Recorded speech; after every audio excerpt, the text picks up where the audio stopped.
Hey, this is Paula Gloria, and this show is called Farther Down the Rabbit Hole because we like to go into topics more deeply.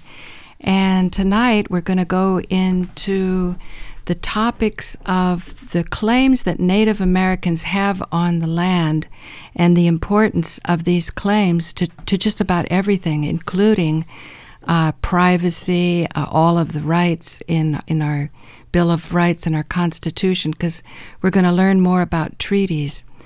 Now tonight I'm joined with George Conant. He's on our board of Woodstock Public Access TV Producers. That's an entity that's under much attack and needs your prayers and support. But we're also making headway in our understanding of law, so I expect it to be good and in the weeks to come. Now tonight I'm going to have a roll-in of 40 minutes of Joanne Spotted Bear, February 26th, 2017. We were on our 5th hour of going out live, and this particular section is only going to be 40 minutes because when the drumming starts in the next room, it's quite a distraction. So we had to rush along that 5th hour. But the information was so fast-paced, so fascinating, and so healing that these were pot talks that were done. And it started off with Joe for two and a half hours, and then the last hour with me and another lady that was traveling with Joanne Spotted Bear. Her name is Susanna, and she was a young, dynamic woman who was a grant writer and really understood the indigenous problem and the immigrant problem. So we're kind of doing it backwards because I'm going to be rolling in the last 40 minutes of that almost 5-hour session because I want George to hear it. But then next week and the week after, they're going to be pot talks. And I'd like to invite George back after those so we can go into it much more deeply, because you'll see so many issues that are baffling people, issues like the wall being built and the division between the conservatives and the progressives and the Democrats and the Republicans, and issues like hacking. This is such a huge problem right now. And when the Human Rights Commission introduced itself at the Jewish Community Center in December, they were saying that there were some things that were beyond the purview of a Human Rights Commission. I mean, it was highly suspect to me when I found out that Bill McKenna put it together. How can you really have a commission that's going to be watching over rights when you've got the head of a municipal government that has hidden shareholders calling the commission together?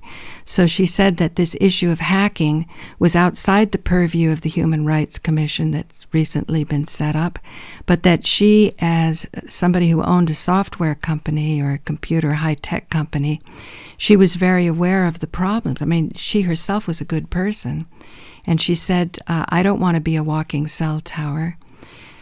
So, but she said that the Democratic Party was taking it very seriously. So expect that a lot of developments. I'm learning more every single day on this topic. So, but that's why I think that Joanne Spotted Bear lays the ground so well, and Joe is so straightforward and powerful in his presentation that they make a very good team. So for now, first of all, thank you, George, for joining me on this show. Oh, glad to be here. And yes, by the way, George broke the ice with Joanne Spotted Bear after I met her when a screening of The Best Democracy Money Can Buy was played at the library. Joanne Spotted Bear got up and she said, okay, all you guys are clapping about rights and things, but what are you going to do about it? And I cautiously offered her to do a TV show with her from Woodstock Community TV. And I say cautiously because I never knew what condition the studio would be in if cameras were working and the soundboard and so on. But it turns out we had at least 2 cameras working, and you went out with her first on February 5th, 2017. Yeah. And since you have a background with the indigenous Indians, it went nicely. And then Joe listened to it, and he was impressed, and then he did his work with her on the 26th. Mm-hmm. So I guess without further ado, can you pull up that file? It says Joanne Spotted Bear and Susanna, and it's about a 40-minute file. And I think you're going to be pretty amazed at, I mean, you know, this was the culmination of a lot of fast topics going back and forth. I brought up the topic about peyote, the topic about licensing for marijuana, and some of the experiences I had going through, you know, very rigorous spiritual practices and great austerities. And, you know, you could, and then Joanne said a lot of stuff in what's going to come out on the Pot Talks next week, February 4th, and then February 11th. But I'm sure you'll catch up on this. So should we play it out? Redeemable for gold or silver. So if our money was, our constitutional form of money is gold and silver, and the paper, if you're going to put paper out there, the paper has to be backed by gold and silver. Okay.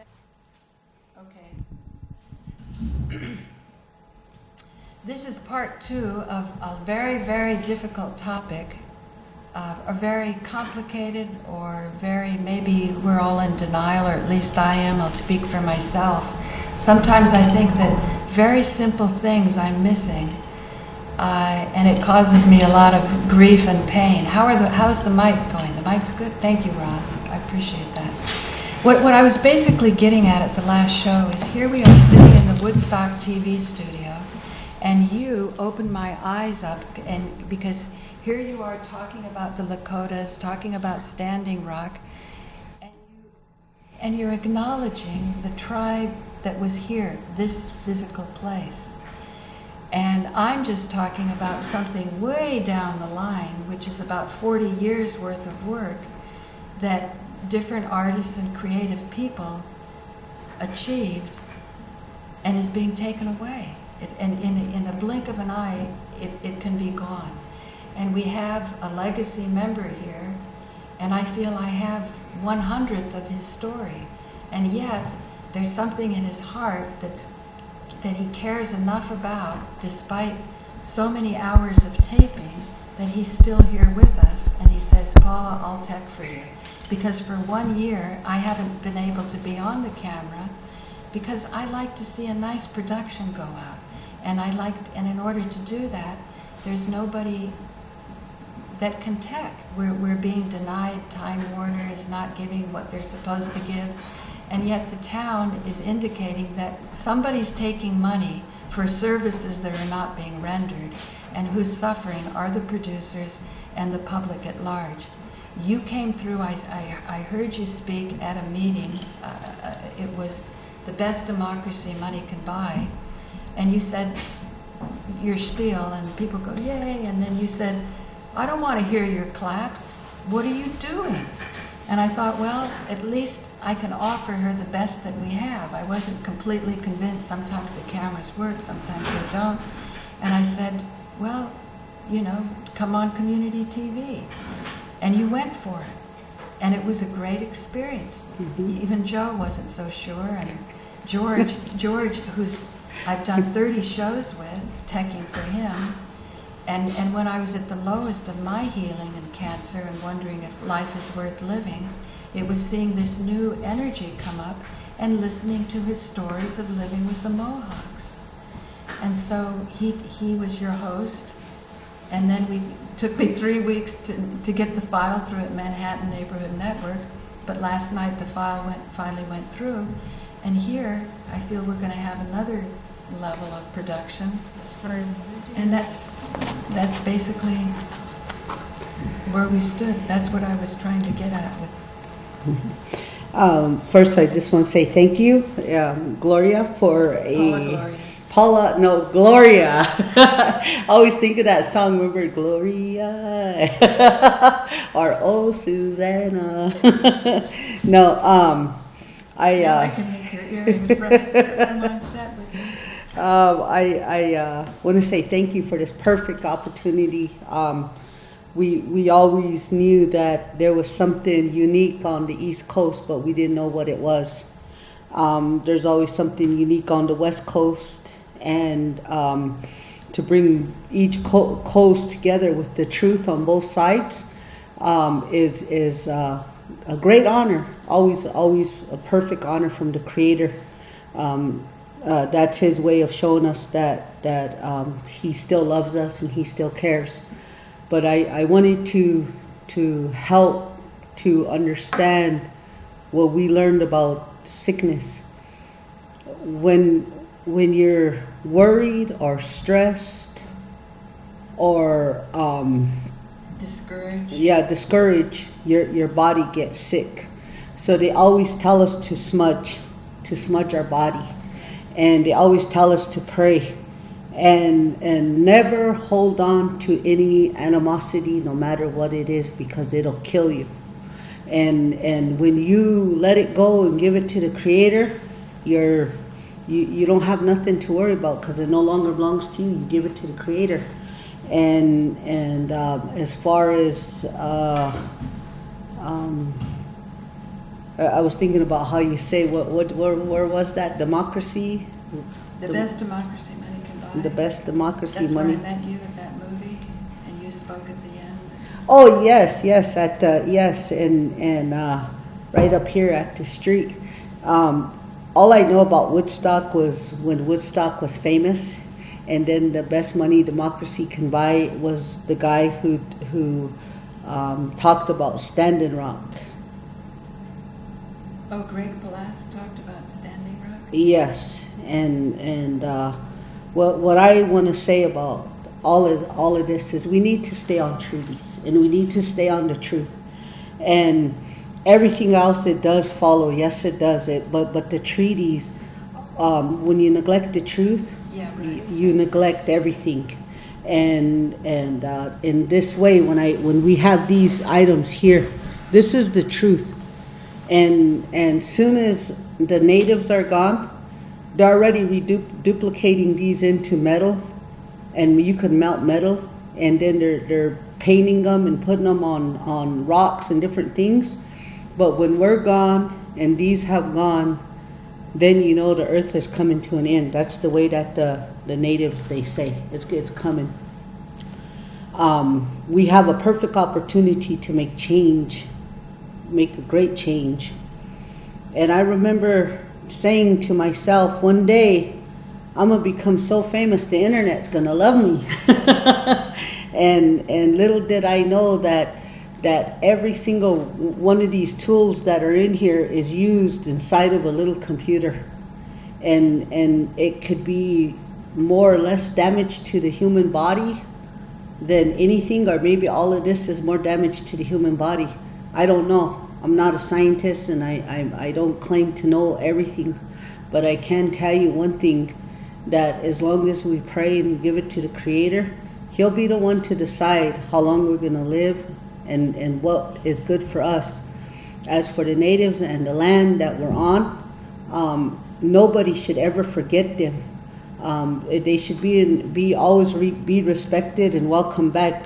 One time I went to a church in Donovan, Illinois, and I went inside that church, and they did they passed a bucket for the Lumbee Indians, and it went through everybody. And so I said, I came here to Donovan, Illinois, and I saw an Indian name. So I went to that house and I asked them where the Indians were, and they told me there was no Indians in Donovan, Illinois. I said, here I come to your church and you believe in God and you're praying with this Bible, yet I don't see an Indian in here, not one Indian in here. Is this what you want to tell God, that you demolish the native Indian community so you can have land and be selfish for what you believe in? Or do you want to tell him that you helped your neighbor? Or are you going to tell him you helped him with a few dollars and forgot about them the rest of the week? And in this area here, that's why I was saying that we don't forget our neighbors. We always must thank them. They have a unique gift of healing, of happiness, of songs, of traditions, of ways that we can all share. Woodstock, back in the 60s, I like I said, I did hear about it. I heard a lot of good things. Well, what in my mind was a lot of good things. How many people came together all over, and they had this humongous party, and it was just beautiful. That's how I recall hearing that.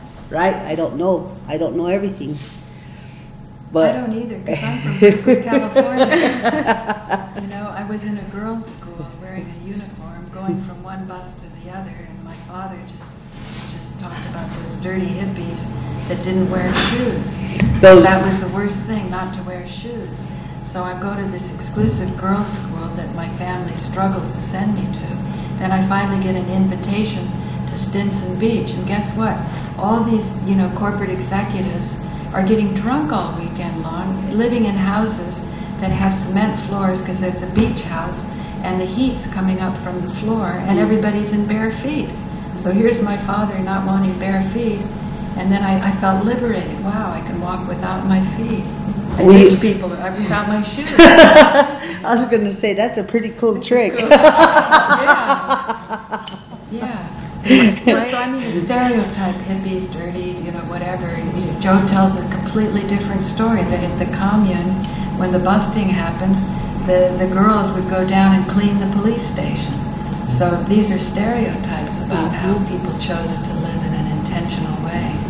But what I was trying to get at the previous show is that this man, his name is Kevin Churchill, who learned law from old school police, was begging all around the country to get a football-sized field of land where people who are homeless can go.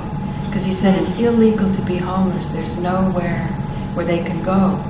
And I said it will never happen, because if you get a football field size for homeless people, that little football size field is going to become so prosperous that it's going to outstrip all of the taxing and the burdens that other little businesses are having. It's not like these are lazy people. These are people that have just been swindled or deprived of an opportunity. And that would be so glaringly obvious that they want to squelch any notion of that. Like, if people can live together in freedom, what will they do? Will they have beautiful dresses like yours? Well, you know, Standing Rock had 7,000 people, and many people had beautiful, beautiful outfits from all the way around the nation and around the world that showed up. And yes, we can live in harmony, and yes, we can prosper, and yes, we can do anything and everything without even a dollar, but through one another's help. Donations are great. They came in very, very handy, but it wasn't the dollar that built the structure. It was the minerals of the land that made everything possible, from keeping warm to cooking to coffee. It was the fresh water that in reality, without air, water, and fire, structures can't be made. Right. Then what? In the mic? Yes. It might seem like it's not connected to what you were just talking about, but I can't get it out of my head. And I wanted to ask Suzanne, I did ask her during the break, if she Susanna. would... Oh, it's Susanna. Susanna. If she would go into, she brought up 3 subjects, FCC, immigration, and you were all talking about peyote. I wanted her to finish that a little bit because I didn't quite get it, but I have a historical question for all of you, but especially... I'm not that old. But she was trained by elders, so but she knew Buffy St. Marie. Here's this. It was. Not. You guys, here's my question. When I first, according to my mother, we have Native American blood, Algonquin or something, but I don't know if that was true or not. But I grew up with that, like a lot of kids. I always wanted to run away from home and live with the Indians because I hated my father.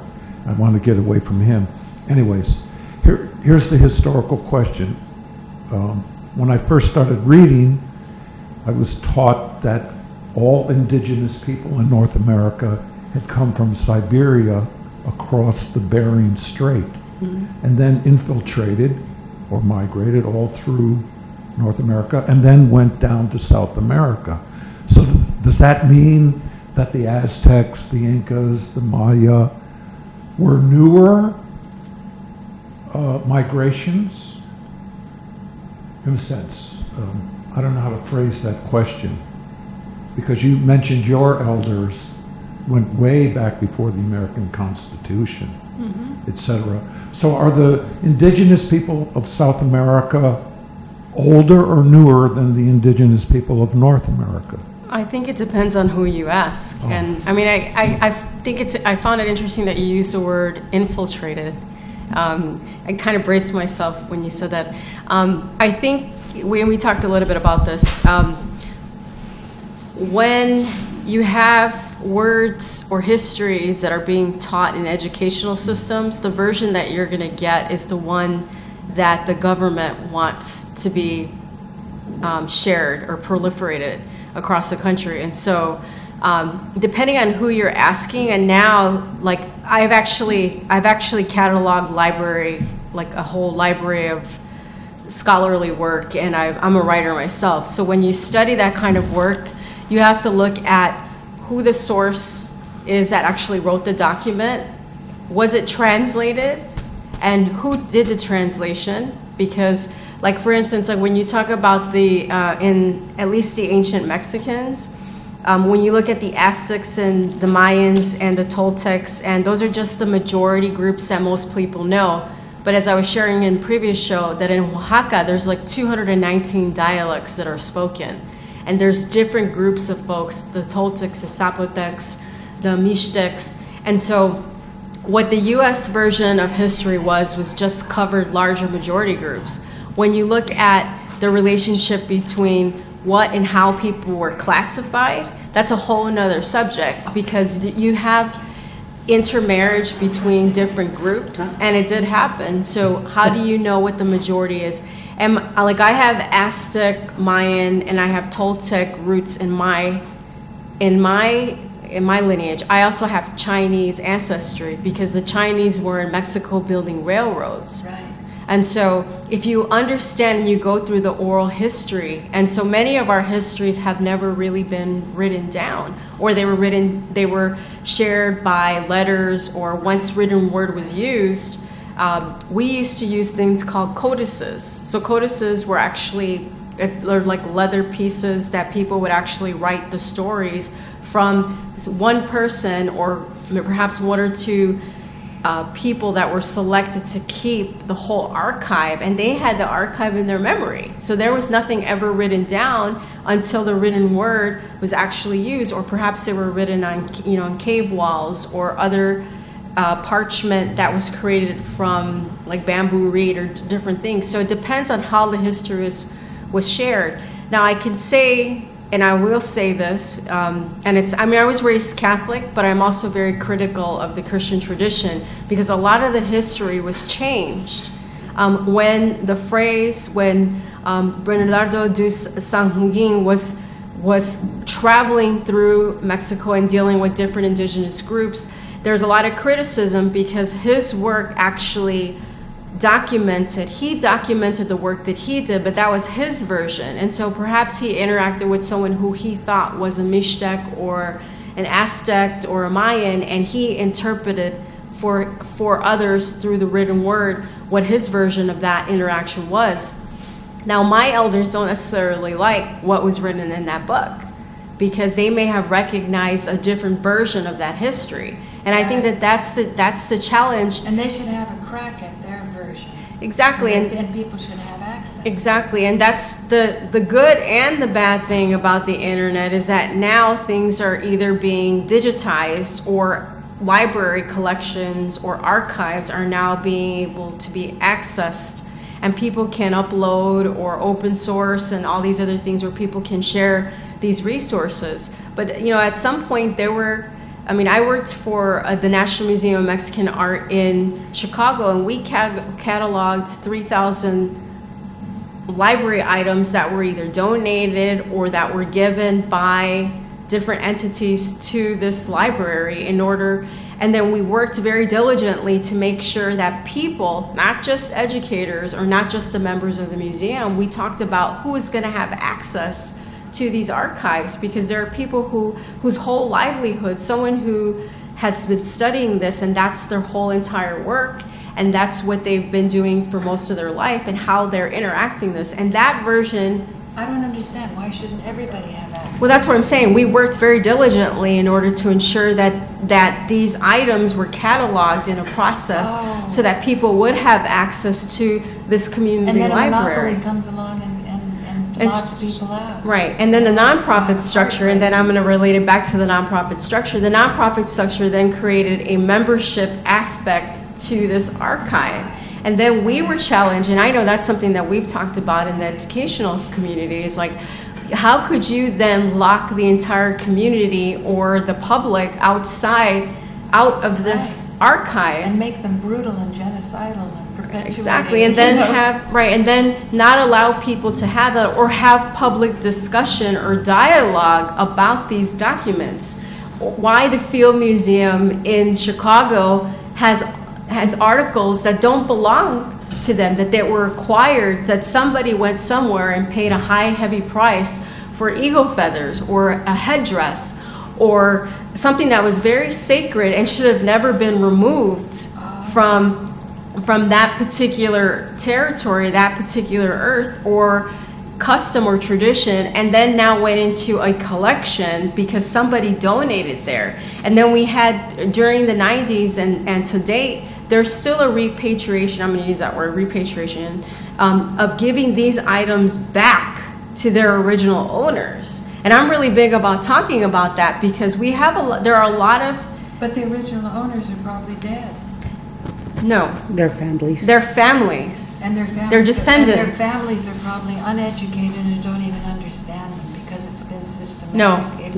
No. And I'm going to disagree with you. No, I'll disagree with you. Educated in whose format? Advocate. You're playing the devil's advocate. Yeah, and I understand that. So what I would say to you is, we respect.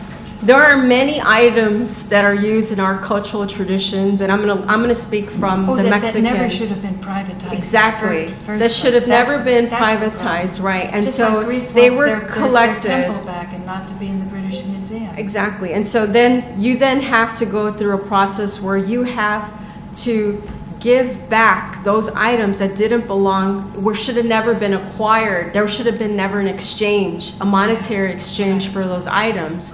And they were, and I'll say this because that's what's happening in Standing Rock, there were graves that were desecrated, and there were things that were stolen. There were sacred objects that were stolen that were now put in these museum collections because somebody acquired them along the way. And then you have a process where... How do you acquire a grave along the way? You'd have to go out of your way. Well, people have... You don't just do it alone. The money, the opportunity, you know, and then again, what's considered art and what's considered a daily ritual. For us, for people, indigenous peoples, there are many of us that use... We were belongings. You cannot, and we talked about this at Standing Rock, someone who puts on a headdress that they purchased is actually disrespecting a tradition, because the headdress was originally created. Every single feather was given for one particular thing that you did, that you were being recognized for. So if you just tie on, someone asked me at Standing Rock, how come you don't have feathers like everybody else does? And I said, I will only wear my feathers when, and it's not to say that I don't have them or I do have them. It is my choice and my free will to disclose to the world what I do have, what has been given to me in my tradition. And I said, so when you disclose it, you have something that has been gifted to you for something that you did. It's not I don't walk around sharing with people what my elders gave me, unless that situation evolves and there's a reason why you disclose that. And so for me to walk around with feathers would be disrespectful unless I found it purposeful to actually wear my feathers. I always wondered, how do you heal with feathers? So that we must be getting close to that. Because, you know, Joanne told me this story about going to New York. She finally went to New York, and she felt that her eagle feathers were, I don't know what the word was, drained by the polluted water in New York City. But because I was setting the camera and working with Lorna, who's a beautiful professional photographer with very important archives herself, as I saw her vision to come close and the way the feathers were with the green screen, I felt that they're getting reinvigorated, because this is the source of New York water. New York City gets its water right from this area. This is the source. There's two types of feathers here. This one here is one that's more taken care of. This one here, this is its life, right? Eagle feather? Yeah, this one here is an eagle feather that has life. And this one here, when it hit the New York water, it lost its beauty. It's still there. It's still just as strong, but it's there's a certain way that these look, and so to preserve my feathers, just like Susan said, I show off my eagle feathers for a reason. I won these eagle feathers because we were fighting a federal case in Reno, Nevada, and we won the federal court case. So the guy who we fought for, he couldn't pay me in cash, so he paid me in eagle feathers. Wow. And so this was along with the vision that I have. We like Susan said, we share with our elders and tell them how we got this. So what I did is I went to the elders in Pine Ridge and I told them, a woman is not supposed to have eagle feathers. Mm-hmm. Do I deserve this? So they took it and they prayed with these eagle feathers all night, and they looked at me. And in the morning time, they gave me back my eagle feathers. They legally could have took my feathers. So now they give this to me to use. The regalia that you see that Susan's talking about is I will never ever compete against our natives, although I'll wear a number, but it doesn't mean that I competed just because I have a competition number. It doesn't mean I'll compete. So what I choose to do is use what I know to express the truth, the real truth for what it is. And what they call that in the world is supreme law. You're bringing out the supreme law because you're telling them from your traditional way of life, and you're confronting the black ink on white paper, and you're telling the truth. That's the way it should be. A lot of people, from what I'm seeing, what I understand, the way we're talking here, I can never in my life call Susan an immigrant, because North and South America is Turtle Island when they bring them together, and I can never call Canada, the First Nations people, immigrants either, because they're a part of our way of life. We're all one. And with that being said, there's I'm just hitting on what you're talking about, okay, everything you're hitting on. I think that was it. I think I hit it all, I don't know. You know, because what we're talking about is healing humanity. You know, we're having our different strategies or hopes or dreams, and sometimes we have to let it all go, right? Let the Creator take over. But I was wondering, how can these Wi-Fi frequencies, these microwaves, because I was studying and reading about a man, Dr. Robert O. Becker, who was studying how can salamanders regrow their limbs. And he started working with low levels of electricity, so low you would think nothing would happen. And yet it was a mistake in the lab that night, but that was the next day when the rats started to regrow. Mm-hmm. So, and then you hear about the Rife frequency machines, and I thought, what is the healing vibration? Maybe I can meet some great doctors or scientists that will tell me how we can reset these cell phones to be helping the people, not the vibrations of the parasites, because I believe that the frequencies we have now are encouraging parasitic infestation in our body. That's my theory. But I was searching. What are the frequencies? Then during Buffy St. Marie's concert, at the very end, the drummer got up with feathers in his hair and he starts dancing.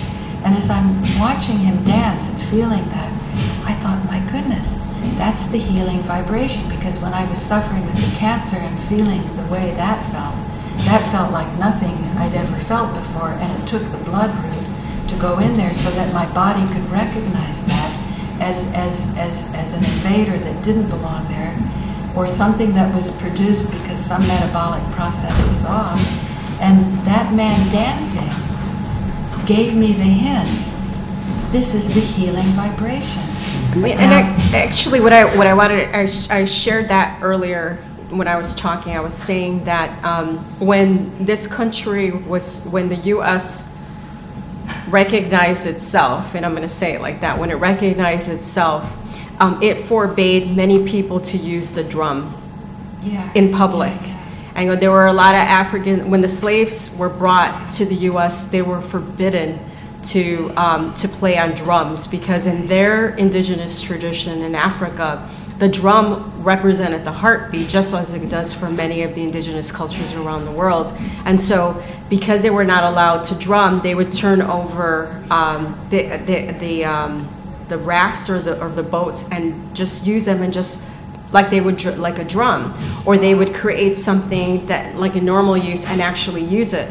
And so and I always go back to Africa, because the slaves were brought to Mexico as well, and so that history in Mexico up until a decade ago was totally negated by the Mexican official government and in the indigenous peoples, because to be black was a negative thing, because they recognized that being from Spain or European culture was prior. And so my work as a writer has been the African presence in the Americas, starting with Mexico, because that is my lineage. And when I've talked and when I've taught in any format or shared any of my work, my poetry, or any kind of work that I do with music, it has always reflected back into the first voice that indigenous peoples have in the Americas, because that drum, and you're right, that drum is the heartbeat.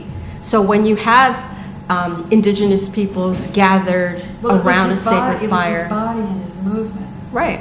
That's what I said, that's the vibration. And that's it. And I'm sure that everybody who was in that room for that concert felt that same thing, I guarantee you. Yeah. Because there's a difference when you have something that's replicated through synthesizer until you actually hear him. And then even when it's silent, because you said, be respectful of your surroundings, because there was somebody chattering when there was beautiful energy building up. But we have to wrap it up now, because the drummers are going to be starting, and I want to take you over and introduce you to Barry Steele. So thank you very much for joining us. Can I give the post office box out one more time? Of course. Okay. Let me do it, because you shouldn't have to be asking for $5. Please send to do you want to say it? I don't know the post office box. I just want to say, we were trying to get a post office box for people to send money orders, so just ignore this part. But Joanne is saying something interesting. 5, like the hands, the 5 elements, the healing principles. 5, New York. 4. Put your 5 up. 5, 4, 5. 5. So there you are, Bearsville, New York. This is Joanne, Joann, Spotted Bear. P.O. Box 545, Woodstock, New York, postal money orders. That's the way Okay, to do it. just to give you a clear idea what's going on, we are fighting the U.S. government on the bankruptcy of 1933 to have them come clean, and we're challenging this in Supreme Court at the United Nations level and the World Court in The Hague.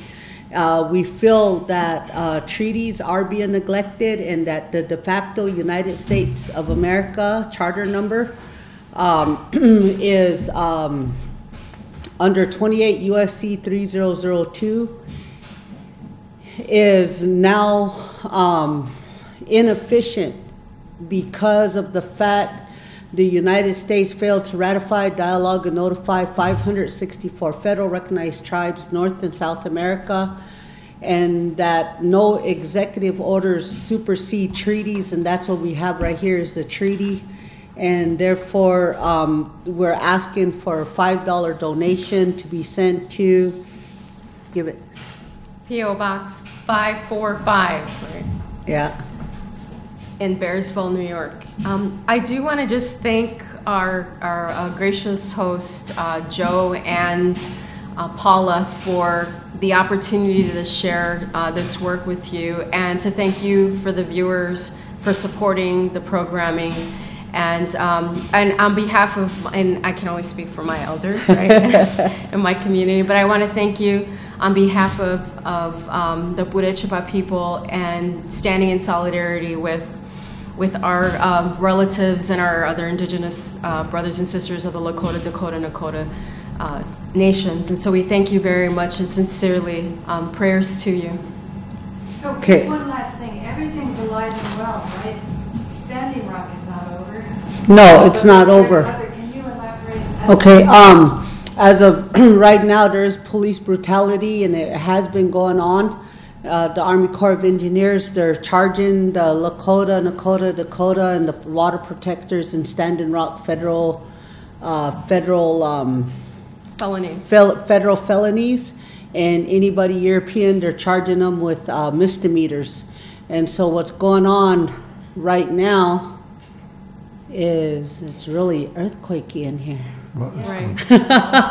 So I think what's important for you to understand is that there is a legal process happening right now. On Monday, there's a district court hearing where they will be attempting to continue the legal battles around that.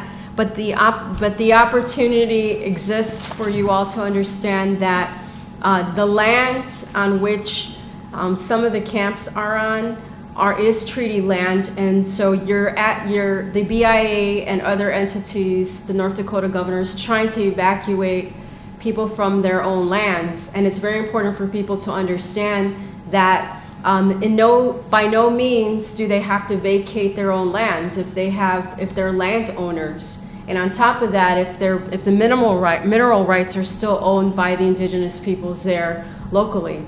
And so they were given a 5-day extension at Sacred Stone Camp, one of the camps, and they're being told that they need to evacuate. I believe that on Tuesday they're supposedly going to attempt to evacuate Sacred Stone Camp, and we hope that we know that the UN is back on the ground, and the ACLU are observing. They have legal observers there in order to protect the water protectors that are still there, because even journalists have been targeted and attacked and have been removed and have been charged with some pretty bogus charges in regards to the exactly. Just real quick, I want to elaborate on what has happened. Not some of the land in Standing Rock; it's all of the land from Canada, Montana, North Dakota, South Dakota, parts of Nebraska, and Wyoming belong to the Great Lakota Nation. We defeated Custer and the Battle of the Little Bighorn, and we took the flag. The government retaliated in the Wounded Knee Massacre. This is an ongoing war from the very beginning of time, 1492. This here battle is a new battle. It's called the Battle of the Black Ink on White Paper. It's a land issue battle. The United States, again, the United States went bankrupt in 1933 and no longer have a treaty. The Army Corps of Engineers and the United States government, as well as the Bureau of Indian Affairs, are making arrests on the water protectors. If you are a full-blooded Indian with a tribal identification, you will be charged a felony. If you're European or white, you will be charged with a misdemeanor or a gross misdemeanor. There's two differences there. According to law, treaties are supreme law of the land. According to law, a de facto bankrupt corporation with a charter number has no business writing executive orders, and executive orders do not supersede treaties. So what we're doing here is we are asking to please help support a open-in class action lawsuit called the writ of prohibition that will be submitted into the Supreme Court, the United Nations in Geneva, Switzerland, and The Hague. And these will all run concurrent. This is called justice in the eyes of the world. We're standing up on treaties. Treaty started in 405 BCE, whereas the United States Constitution started in 1787. That was the first one, the People's Constitution, and then the second one was 1871. So there's a very big difference when it comes to the Great Lakota Nation. But we're not here to just stand up for the Lakota, Nakota, Dakota. We're here to stand up for the right to people to live. That means all colors. We're not racial here. We are here to protect the water and the land and everything in it. Thank you. Okay. So, I'd just like to turn it over to discussion with any thoughts, George, Felicia. I think did you hear this in 2017? Because I remember you were pretty absorbed with what Randy was going through, and I briefly introduced her to Randy when you were in the next room with the drumming. Yeah, I remember a little bit of that. As far as like what was happening stuff, I think later on is when I became more aware of it, and when she called in more recently. Oh, and she called in more recently, but also you know, the general coverage of the entire in the Dakotas, you know, opposing the pipeline, and you know, and all the brutality too of the private security, and was it state police or sheriff's deputies standing by and doing nothing or arresting people, the wrong people, and you know, things of that nature.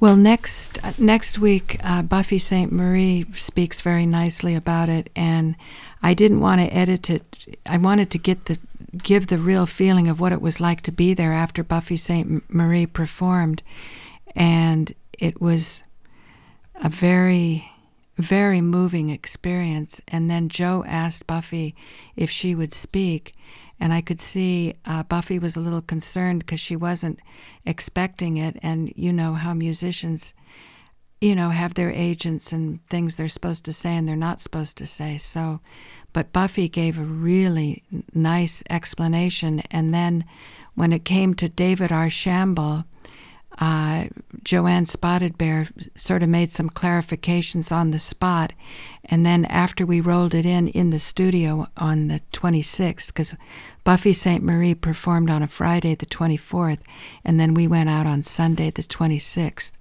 and then that gave her, Joanne, the opportunity. It was like Buffy St. Marie framed her, as how we say it, you know, so that Joanne could fill the picture out. And what interests me about going over these tapes many, many times lately is how the problems that are baffling us today, say all the fighting going on, shutting down the government, the big wall that's being created, if we just stayed on treaties, we would have greater clarification and on these simple principles, including our different litigation issues. I'm just curious. Your thoughts, George. I'm very curious because you spent so much time with Native American Indians and you got your first taste of law in that community or nation, not a reservation. Well, it was an education. I'd left art school in 79 and found myself on confronting 300 New York State troopers surrounding 50 traditional families, and here in New York State at what we call Akwesasne, but on the map it would be the St. Regis Indian Reservation along the St. Lawrence River. And the altercation, that was also my introduction to activism and journalism, and I had started traveling back and forth between Rockland County, which is just 20 miles or less from New York City, and the reserve at Akwesasne, to raise awareness about this embargo and entrapment of this 50 traditional families at a place called Racket Point, which is a peninsula. It's surrounded by three bodies of water. There's the St. Lawrence River, the Racket River, and the St. Regis River. And in any event, they were blockading this area of the reservation and preventing people from shopping and getting food and such. And there was an elder had a seizure or some kind of whether it was a heart attack or a stroke or something, and died because they wouldn't let the ambulance through to get him to the emergency services and such. So it was a very heated issue, and the thing is that it was completely preventable and didn't need to be as engineered by the power structures. The 300 state troopers for 50 families. Yeah. So each family had what? 6 troopers. Well, they from what I understood at the time, it was almost the entire New York State police force had been commandeered, and they were rotating them in. So that was always a changing number, but it was over 300 at any time that were blockading the routes in and out of the reserve on Route 37. That was the main route between Messina, New York, and Akwesasne, and then on the other side of it would be Malone. And how did they justify it? Who did they talk to? A chief there? They went through Indian agencies? Well, what you need to kind of appreciate is how stupid it was, because it really wasn't anything that couldn't have been resolved with a cup of coffee and a sit down. What happened was prior to this escalation is that New York State, possibly Department of Environmental Protection, I'm not sure which agency was involved, but what they were doing is they had young boys, or young adults who were not in prison per se. There's a place for that.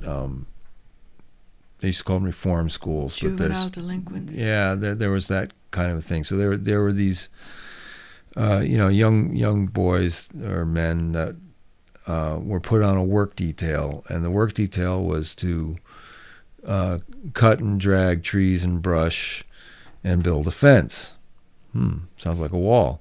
And the thing is that with the 5 chainsaws and overseers, right? It's just with their slave labor from the state, were confronted by the landowners and saying, "Hey, what are you doing here?"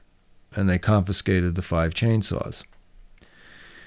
And were the landowners Indian? they were Mohawks, yeah. Mohawks. So they were in the Mohawk Nation. So the trespass was rather egregious. You know, they were way over the line. Building fences. And it was again, you kind of have to appreciate the setup here because you have a lot of overlapping or intersecting jurisdictions. First of all, you have Akwesasne is a cross-border reservation. It straddles the United States and Canadian borders over the St. Lawrence River. And there are islands, Yellow Island being one of them. There's a few other islands that are also in the river and part of the territory of the Mohawk Nation. And also you have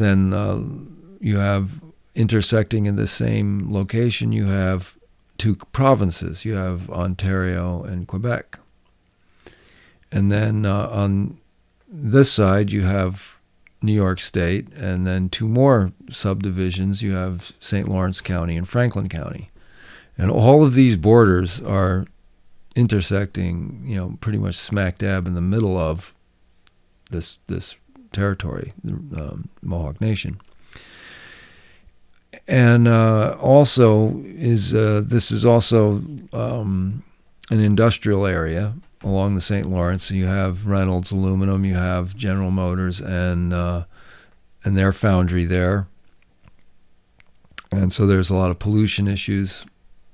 And this was on the border with General Motors' claim to some of this territory where they were operating with this chainsaws and making this so-called fence without really paying attention to rights or boundaries.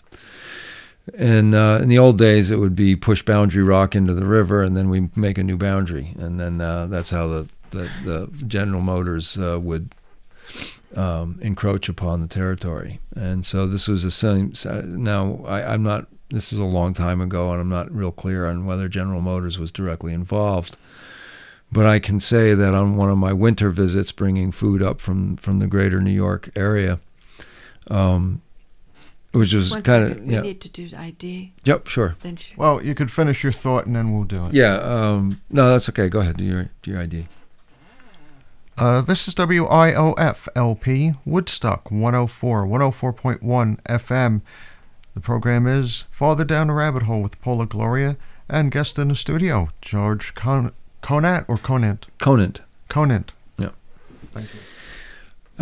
Anyway, to sort of tie all of this together, it was in the summer when I encountered this situation. So I had been going back and forth.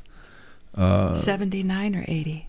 This would have been summer of 79. Summer, okay. And it was winter of 79, 80.